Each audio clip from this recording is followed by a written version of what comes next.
Welcome back, everybody. Today is the official last day of summer camp. Last time was the last day of summer camp. This is like the goodbye ceremony and everything like that. So I don't know how long this day is going to be. Maybe we'll get to do another day after this. We'll see. I'm not really sure what's going to happen either. Oh, I got a phone alarm rang in my ear. It was already time to get up.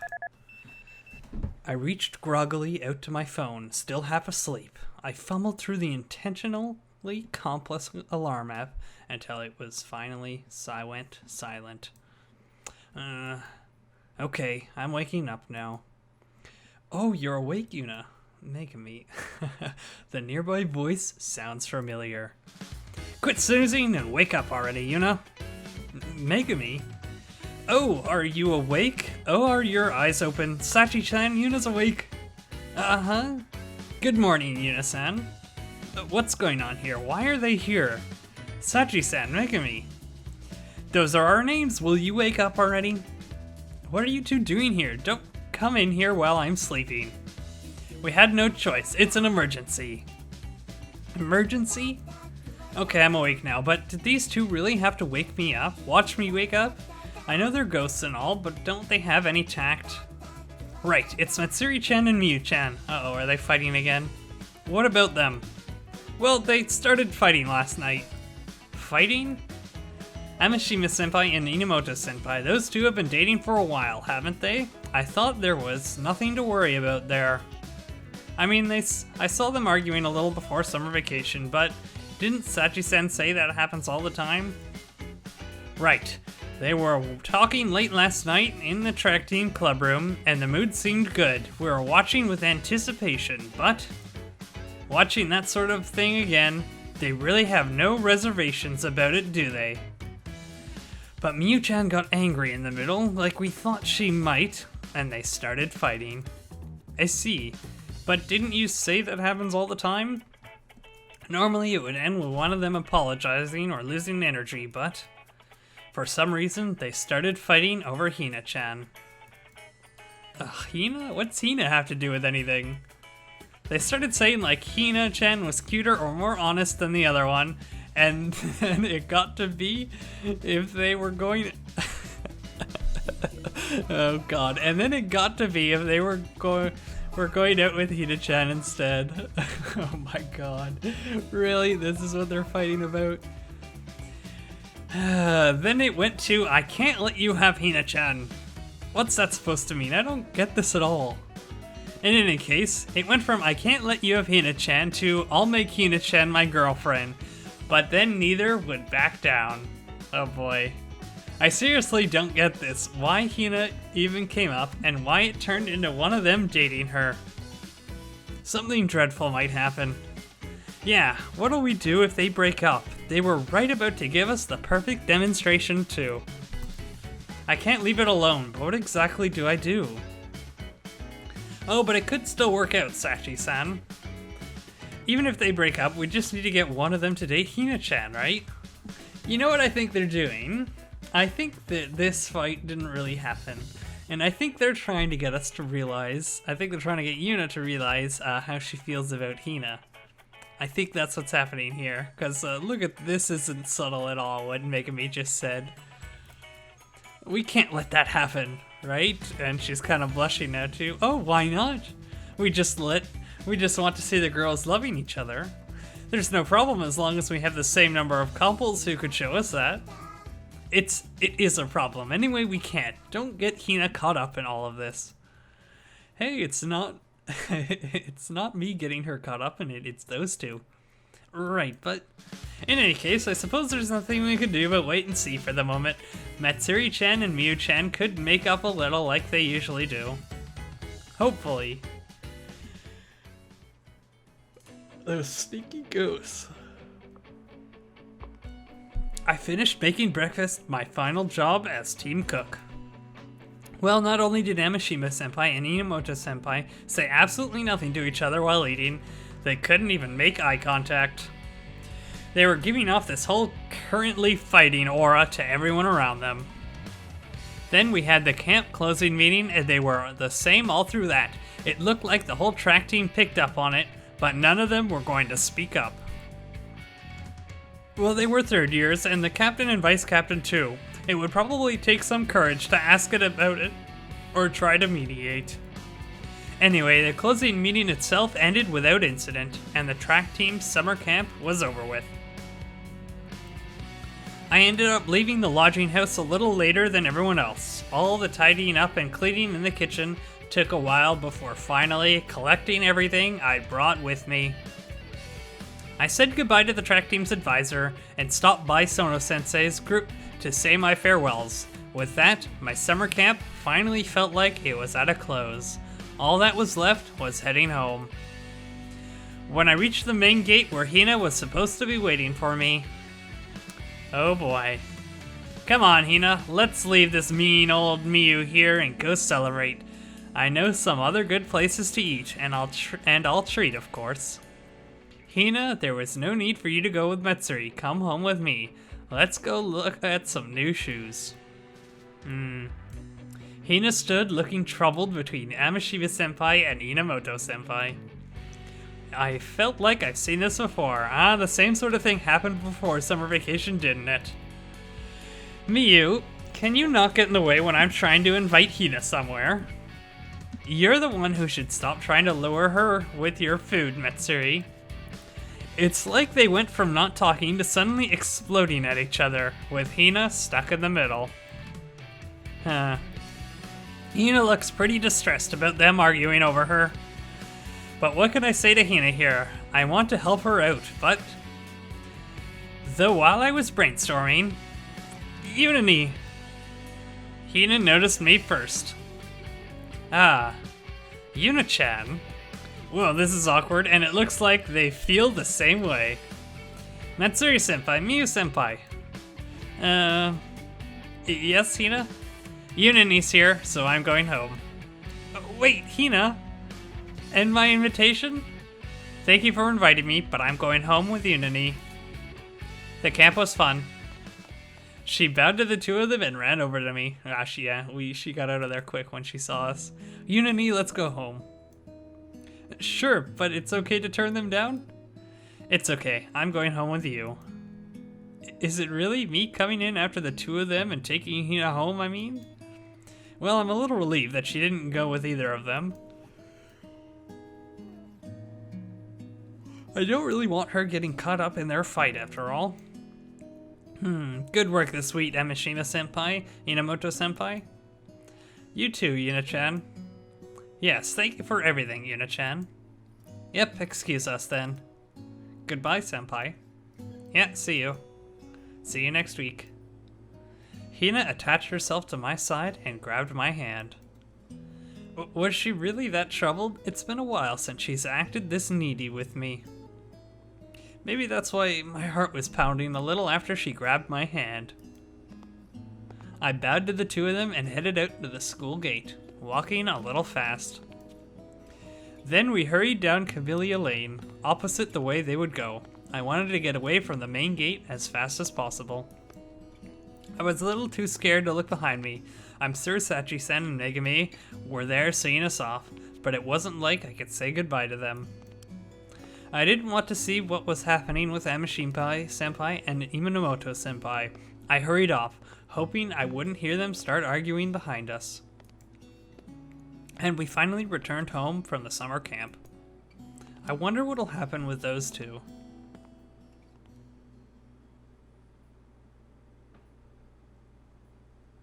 That's not the end of the day, is it? We get to go home and... Oh, it is. That was really short, so we're gonna keep going. This is a whole week later. Interesting. I wonder what this could be. Paused in midsummer. Oh, so this is... I don't know what this could be. The school was almost deserted after the summer camp. Barely any clubs had activities today, and all we heard on the roof were the energetic voices of the Kikadas. Kikadas? Kikadas. I believe that's how you pronounce it. There's nothing to do anymore, huh? Quiet. Megami muttered next to me, gazing out absent-mindedly at the schoolyard.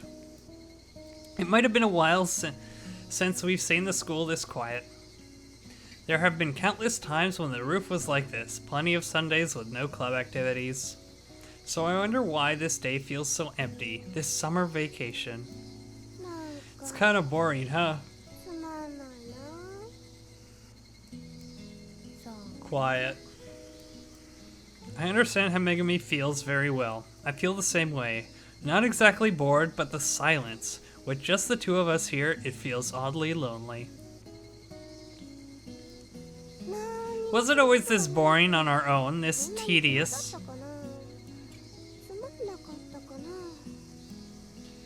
Quiet. She really is quite right. I like the school when it's quiet too, but I like being alone with Megami when no one else is around, however. This summer vacation, it feels a bit lonely with the empty school, even though Megami and I were so elated before the summer camp began, waiting for it.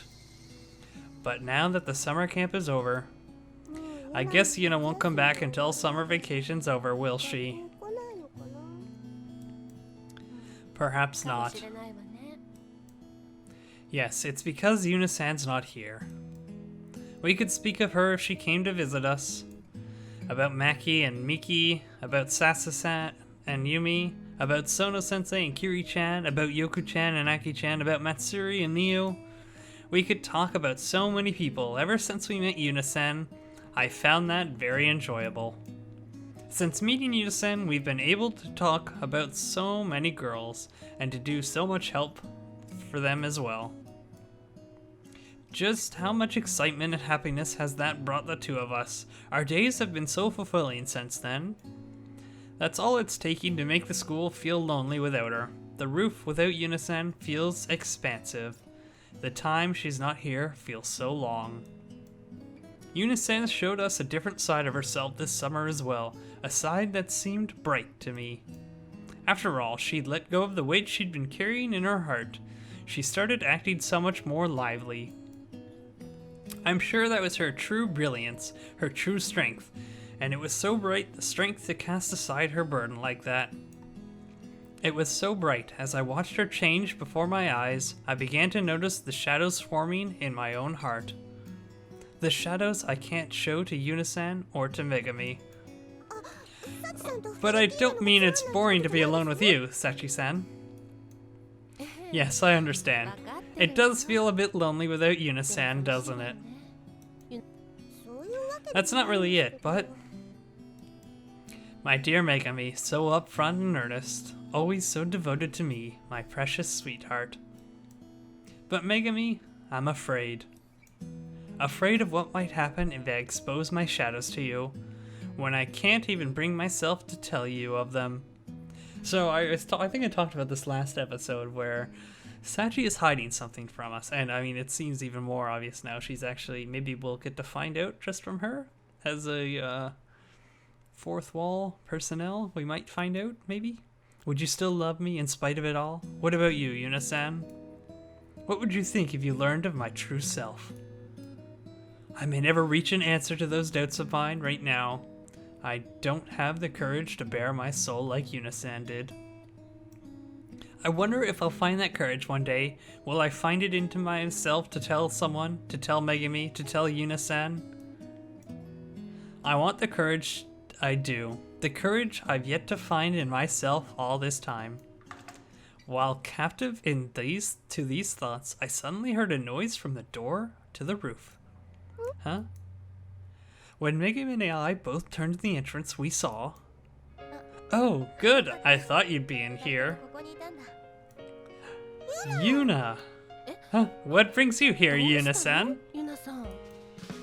It was Yuna-san who'd come to the roof, but why? I don't imagine there was any reason for her to be at school today. What's up? Did you forget something? No, nothing like that. Yuna-san hesitated a bit with her words as she came over to her usual bench. In her hand was a bag she always kept her lunch in. The camp was a little hectic, so it's a bit late, but... She said, sitting on the bench and removing her lunchbox from the bag. No, it was different. Plastic box, though the same size. What's in the Tupperware? Well, was Oban a little while ago, right? So, you know, I kind of figured... Yuna-san said, opening the lid. What's this now? I made some oh, what is that? Ohagi. It's not ohigan, but I couldn't really think of anything else. My. In the box were 4 somewhat large ohagi. Would it be rude to say that they looked a bit like charcoal briquettes? Ohagi? Out of the season? How out of season? Oh, it's fine, isn't it? I'm pretty proud of my ohagi. They do look delicious. Thanks. True, they are normally eaten on ohigan, so it was about a month early, but I couldn't help smiling. Megami was complaining, but she had a grin too. At the same point, it had become natural to have Yuna-san in between us. Our loneliness from earlier had completely disappeared. You came all the way to school just to show us? I did. It's not like the two of you can go home for Obon, right? I thought this was sort of the least I could do. I had to tell a teacher I was asking to water the flower bed to get in. I won't give you any if you're gonna complain. You're such a busybody, Yuna.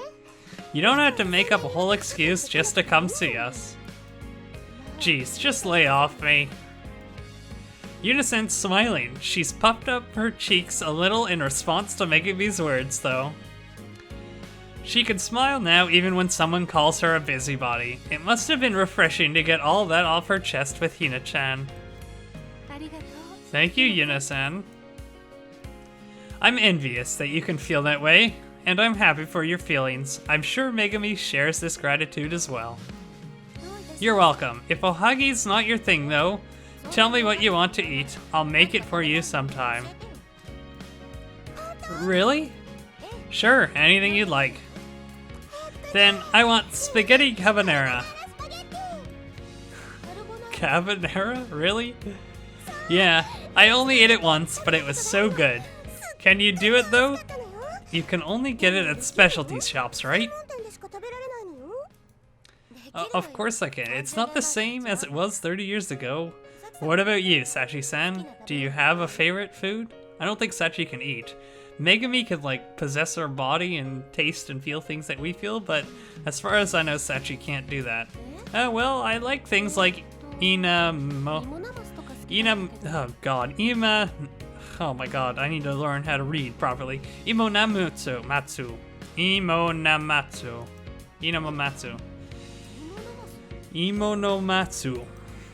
Yes.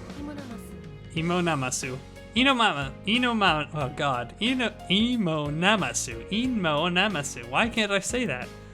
I'll look it up at home later. Oh, she doesn't know it? What, you don't even know what Imonamasu is? Huh, do you? Of course. I know Sachi-sen's favorite food. And have you eaten it? No. Then you're the same. I'll look up how to make it. Does the emo mean taro? No, it's potatoes. I believe they're soaked in water and then vinegared. I got it. That gives me a pretty good idea, I think. You better get it right, okay? The carbonara too. Yes, eventually. Well, you'll have to put up with ohagi for today. What should I do with them, though? I can't just eat them on my own. Should I make an offering of them again? No, I want to eat some. Come on, Yuna. Eat one. Eat one. I'll eat with you. With me? Like this, see? Megami said as she sat down right next to Yuna. Ah, that's right. Megami can taste them with Yuna-san, can't she? We can't just leave Sachi-san out, can we? Oh, right. It's fine, don't mind me. It'd be a waste not to share them with Megami after you've gone to the trouble of making them. But... why don't you sit on that side, Sachi? Sit down with us, okay? But I can't taste them. You can still sit with us though, Sachi-san. To share in the mood, at least, I suppose. Right? Yes, I suppose so. I suppose I could share in the mood at least, since Yuna-san went to the trouble of making them. I sat down as Megami had on the other side of Yuna-san, and I leaned into Yuna-san as she did. This feels kind of stuffy. No, it is. Not that it is, since the two of you are ghosts, but... well, here I go. Let's eat. Yes, let's eat. How strange, it's been so long since I've said anything like that. Yuna-san took out a pair of chopsticks and split one of the onigiri and ohagi in half. Then she lifted one of the halves and brought it to her mouth. Country style, eh? They're pretty big. I like to leave the husks in. We make them big like this at my house. Ah, so these are country style. They look perfectly normal ohagi to me. Wow, that's good. They're not all that sweet though, are they? She's right. I wonder if she doesn't use very much sugar. I can taste the natural sweetness of the soft azuki beans in my mouth. What's this, Sachi? You can taste them? Huh? What is it, Sachi-san? I taste something sweet. Huh? It's not mochi, but half-pounded sticky rice. Huh? Sachi-san? I don't believe it. I can taste it. What? Sachi-san? What's going on? I can taste food. I feel food in my mouth for the first time in so long. The sensation of the husks of the azuki beans against my molars, the feel of the sticky rice on my tongue, and this faint sweetness. Yuna-san, I can taste your ohagi. Sachi-san. Hey, Megami. Megami dove toward me over Yuna-san. But what is this? Is this what Megami experienced before? Am I possessing Yuna-san? Am I sharing her senses by sticking close to her? But how? Oh, who cares about that? That's amazing, Yuna! These ohagi are amazing. I'm pretty sure it's not because of the ohagi. Come on, eat more, eat more! Hey, don't rush me. Yuna-san, I think I'd like more ohagi too. You too, Sachi-san? Well, it's been so long. I wonder why. I've never been able to do something like this before now. Yeah. Yuna-san brought another piece of ohagi to her lips, and I could taste the flavor again. Ah, that's right. This is what it feels like to eat. Something, isn't it? Yuna-san ate more of her homemade ohagi after that, hurried on by the two of us. Megami and I stuffed our cheeks with it. We enjoyed the delicious ohagi to our heart's content. I'm sorry, I don't think I can eat three of them. They're pretty heavy, you know. Oh, come on, you're young, aren't you? Make room. There isn't that much sugar in them, but they've still got as many calories as onigiri. Well, that's not my problem. Then eat it yourself. They really were delicious. I know it's impossible, but it really feels like my stomach is nice and full. Though perhaps that's what Yuna-san is feeling. But now I might... Yuna-san? Yeah? Be able to make a long-held dream of mine come true. Is there something... There's something I've always longed to taste. What is it? Oh boy, what's it gonna be? Well, for so long, you see, I've wanted to drink cola. We don't know when Sachi died or how she died or anything like that, but I mean, you really start to get the feeling that she died a long time ago. I'm guessing Cola wasn't around when she was alive. Cola, you mean like... Yes, the black bubbling drink. Everyone here drinks it often, right? Right. Well, everyone acts like it's delicious, so I've always been a little bit envious and wondered what it could taste like. Cola right after a Hagi? Wow, this might be bad. Is it that serious? I'm sorry, I don't mean to ask the unreasonable. Oh no, it's just that calorie-wise, it's really... Oh, that doesn't matter. Sachi-san, she wants to drink it, go buy some. Right now, book it. Why do I have to take this from you? Oh, fine, I'll go get some out of the vending machine. Give me a minute. Yuna-san's head standing and walking off towards the entrance of the roof. I'm so glad I said something. I can't believe my long-held dream is finally coming true.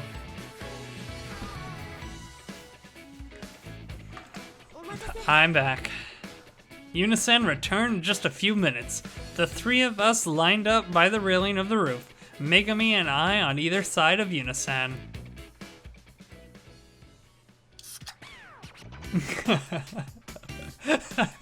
I love this picture. What a great picture.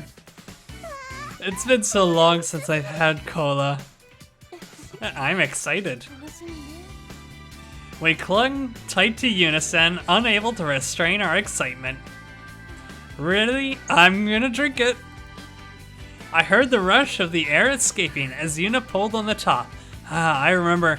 This is the same sound that Ramune made. It's so nostalgic.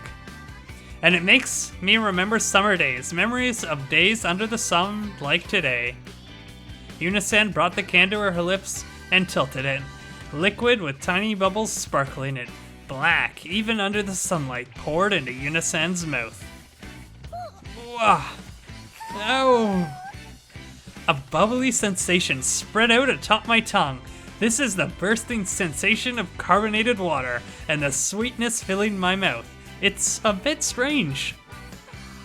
This is cola. It's so good. Was that all right? More. I thought so. I'm sorry, but a little more, please. Please, Megami and I both pestered Yuna-san together. With a sigh, Yuna-san brought the can back to her mouth. The bubbling almost hurts, but it feels good. I never imagined I would be able to experience something like this. Ohagi, cola, sensations I'd all but forgotten over my 80 long years as a ghost. Dreams come true. Okay, so 80 years, I think. As far as I know, that's the first we've heard of how long it's been. This summer has truly become a special season.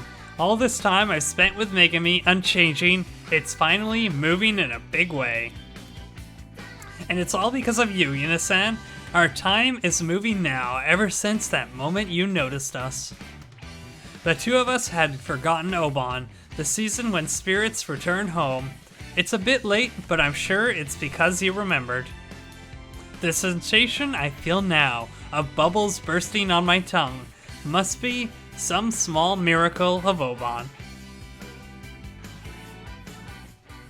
That's good.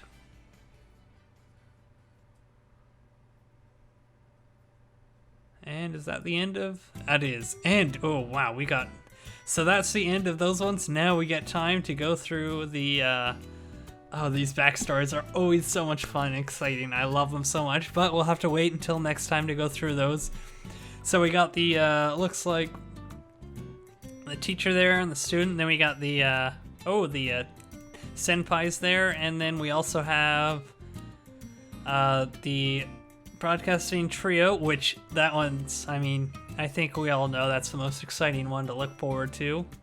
And then we also have Yuka here in her rock and roll style, which we didn't really see them over the summer vacation, so there could be a lot there that we don't know about. So that one could be interesting too. But we're gonna start obviously in order, so we'll probably start with Task Force HQ, which could be actually a pretty long episode next time. But anyways, we'll wait until next time for that. You'll have to wait. But anyways, thank you for watching. We'll see you next time, and goodbye.